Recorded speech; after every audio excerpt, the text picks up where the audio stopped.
Uşaqlar, bugün sizinlə həftənin ulduzu yarışını keçiririk. Gəlin görək bu həftənin ulduzu kim seçiləcəkdir. Və ilk ilimizin və ilk həftəmizin ulduzu seçiləcək indi. Gəlin vaxt itirmədən səs verməmizə keçək. Qaydaları artıq bilirsiniz. Və qeyd edim ki, Gözəlova İnci, Hüseyni Sirac, Nazimizadə Zəhra və Zirəddin Zeynəbdən başqa istədiyiniz uşağın adını çəkə bilərsiniz. Çünki onlar artıq iştirak ediblər. Gəlin bu sıradan başlayaq. Sirac, kimi seçsən? Hüseyni. Hüseyni, aha. Hüseyni, değil mi? Aylin, kimi seçsən? Aylin'i, aha. Kimi seçsən sən? Fatime, aha. Hüseyin, kimi seçsən? Oğlum. Hüseyni. Aha. Kimi seçsən? Aha. Mələkə, kimi seçsən? Yağmur. Aha, Yağmur. Zəhra, kimi seçsən? Aylin. Fatime, kimi seçsən? Aylin. Alisə, kimi seçsən? Mələkə. Seçdiyiniz uşağın adını deyin. İnci, kimi seçsən? Əli, Hüseyni. Raul, kimi seçsən?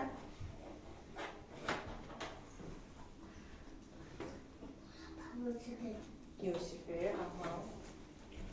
Hüseyin, kimi seçsən? İsrail'i, aha. Aylin, kimi seçsən? Yağmur. Aha. İsrail, kimi seçsən? Yusifi, adını çəkin. Seçdiyiniz uşağın adını çəkin. Deməli, 3 səs çoxluğu ilə Aylin bu həftəmizin ulduzudur. Alqışlayaq Aylin'i. Gəl Aylin. Deməli, uşaqlar, siz Aylin'i seçdiniz. Aylin 5 suala cavab verməlidir. 5 sualdan 5-inə, 4-ünə və ya 3-ünə düzgün cavab verərsə, bu həftənin ulduzu olacaq və məndən ulduz stikerini qazanacaqdır. İlk sualımızla başlayaq. Aylin, vətənimiz haradır? Azərbaycan. Aferin, Aylin'i alqışlayaq. İkinci sualımıza keçək. Aylin, ikinci sualımız biz indi hansı fəsildəyik? Qış fəslində. Aferin, Aylin'ə düzdür.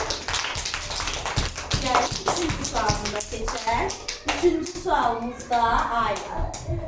Hansı çizgi film xarakterini sevirsən və olmaq istərdin?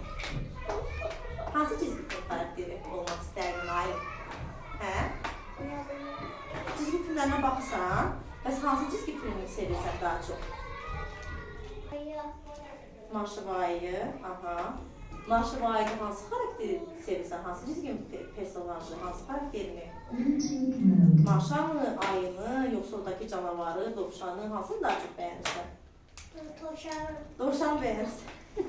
Alqışlayaq Aylin'i. Dördüncü sualımıza keçək. Dördüncü sualımız. Aylin, ağac başında al yanaqlı qız hansı meyvədir? Tapmacadır.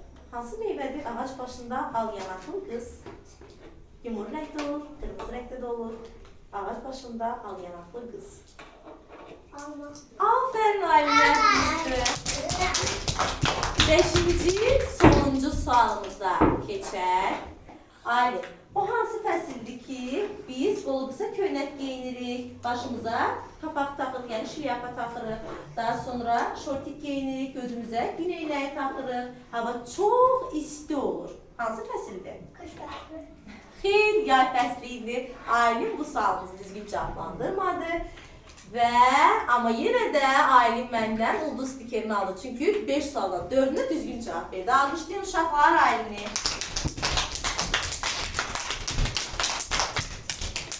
Həftəmizin ilk ilimizin, ilk ayımızın və ilk həftəmizin ulduzu Aylin'dir. Alqışlayaq Aylin'i.